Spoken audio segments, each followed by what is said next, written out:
अस्सलाम वालेकुम दोस्तों, मेरा नाम आसिफ खान और आप देख रहे हैं इंडियन मुस्लिम। कुरान दुनिया की एकमात्र ऐसी धार्मिक किताब है जिसमें साइंस के बारे में सबसे सटीक बातें लिखी हुई हैं। कुरान में लगभग 6000 से ज्यादा आयतें हैं, जिनमें से 1000 आयतें तो सिर्फ साइंस से रिलेटेड हैं। और दोस्तों, आज की इस वीडियो में कुरान में लिखी साइंसी बातों पर चर्चा होगी। मगर उससे पहले मैं हमारे नए साथियों से गुजारिश करूंगा कि वो हमारे चैनल को सब्सक्राइब जरूर करें, ताकि उनको इस्लाम से जुड़ी बहुत ही शानदार वीडियोस देखने को मिले। और शानदार वीडियोस देखने के लिए सब्सक्राइब करने के बाद ये घंटी को भी दबाकर ऑल का ऑप्शन भी सिलेक्ट कर लें, ताकि वीडियोस का नोटिफिकेशन आपको सही समय पर मिल जाए।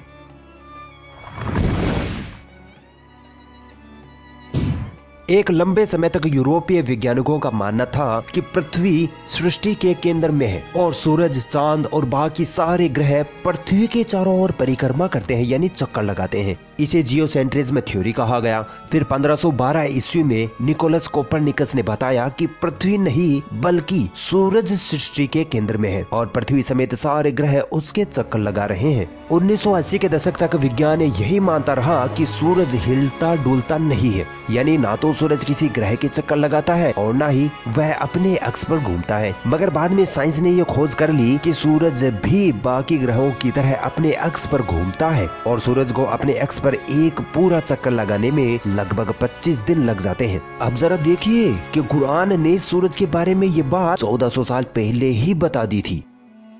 कुरान में लिखा है, और वही अल्लाह ही है जिसने रात और दिन की रचना की और सूरज और चांद को बनाया। सब एक एक फलक में तैर रहे हैं। आखिरी लाइन पर गौर करिए, सब एक एक फलक में तैर रहे हैं। दोस्तों, वीडियो को ध्यान लगाकर देखते रहिए, बहुत ही शानदार बात बताई गई है इस आयत में। कुरान की इस आयत में अरबी शब्द यसबहुन प्रयुक्त हुआ है, जो कि शब्द शबहा से बना हुआ है। शबहा का मतलब होता है कोई ऐसी वस्तु जो अपने ही स्थान पर धीरे धीरे घूम रही हो। सूरज के साथ यसबहुन शब्द का आना यह प्रमाणित कर रहा है कि सूरज भी अपने अक्ष पर घूमता है। अब जरा दिमाग के घोड़े दौड़ाइए और सोचिए, क्या 1400 साल पहले लाखों करोड़ों किलोमीटर दूर की इतनी सटीक बात कौन बता सकता है।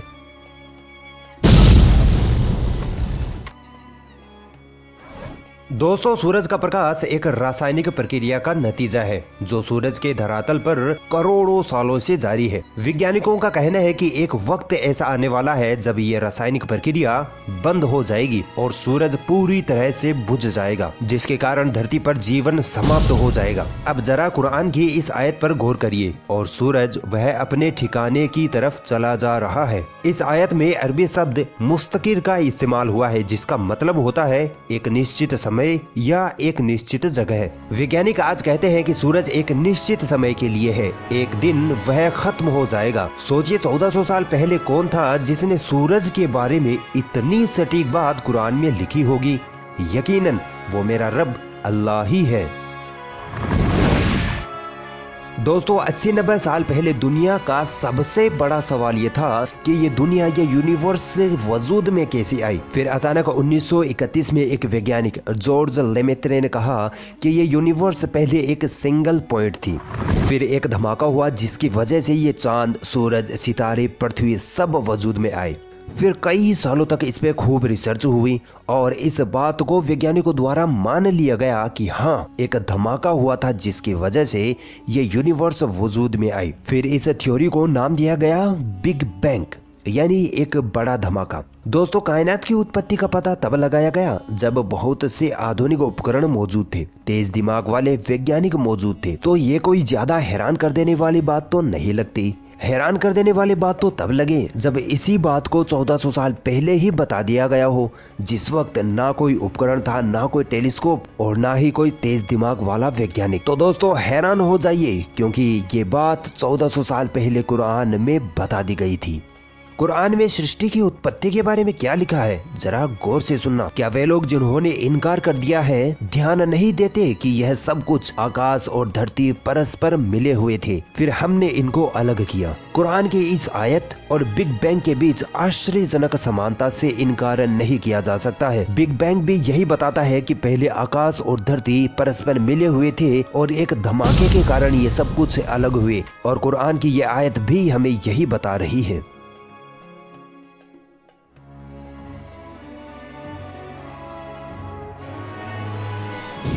प्राचीन काल में लोगों का मानना था कि जमीन चपटी है, फ्लैट है, और इसी वजह से लोग डर के मारे दूर दूर तक सफर नहीं किया करते थे। वे सोचते थे कि कहीं जमीन का किनारा ना आ जाए और कहीं हम खाई में ना गिर पड़े। सर फ्रांस डेरिक वह पहला व्यक्ति था जिसने 1597 ईस्वी में धरती का समुद्र के मार्ग से चक्कर लगाया और यह सिद्ध किया कि जमीन गोल है। याद रहे, जमीन का गोल होना आज से सिर्फ 400-500 साल पहले ही पता चला है। अब आइए देखते हैं पृथ्वी के आकार के बारे में कुरान में क्या लिखा है। कुरान में लिखा है वल अर्द बअद ज़ालिका दहाहा, यानी और फिर हमने जमीन को बिछाया। दोस्तों, यहाँ एक अरबी का शब्द दहाहा प्रयुक्त हुआ है जिसका मतलब होता है शुतुरमुर्ग का अंडा।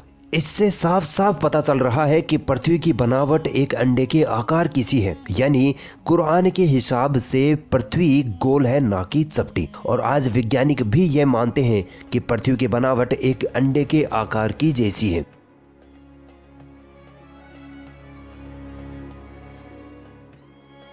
दोस्तों, लोग पहले ये सोचते थे कि चांद की जो रोशनी है वो चांद की खुद की रोशनी है, मगर आज साइंस हमें ये बताती है कि चांद की रोशनी उसकी खुद की रोशनी नहीं है, बल्कि सूरज से ली हुई रोशनी है। यानी सूरज का प्रकाश जब चांद पर पड़ता है तब हमें चांद चमकता हुआ दिखाई देता है। मगर ये अद्भुत बात कुरान में 1400 साल पहले ही बता दी गई थी। कुरान में लिखा है वही है जिसने सूरज को उजालेदार बनाया और चांद को चमक दी। इस आयत में सूरज के लिए अरबी शब्द शम्स इस्तेमाल हुआ है जिसका अर्थ होता है सुलगता हुआ चिराग या मसाल या दिया।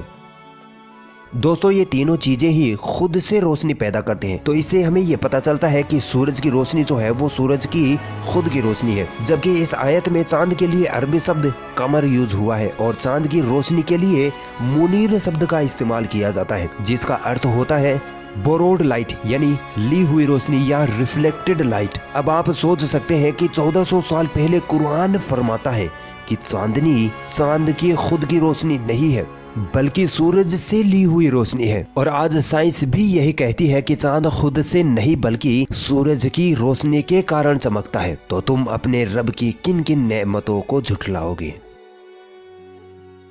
अगर ये वीडियो आपको पसंद आई तो इस वीडियो को लाइक जरूर करें और भी ऐसी इंटरेस्टिंग वीडियोस देखने के लिए हमारा चैनल सब्सक्राइब जरूर करें और इस घंटे को भी दबाएं ताकि जब भी हम कोई नई वीडियो डालें तो उसका नोटिफिकेशन आप तक सबसे पहले पहुंच जाए।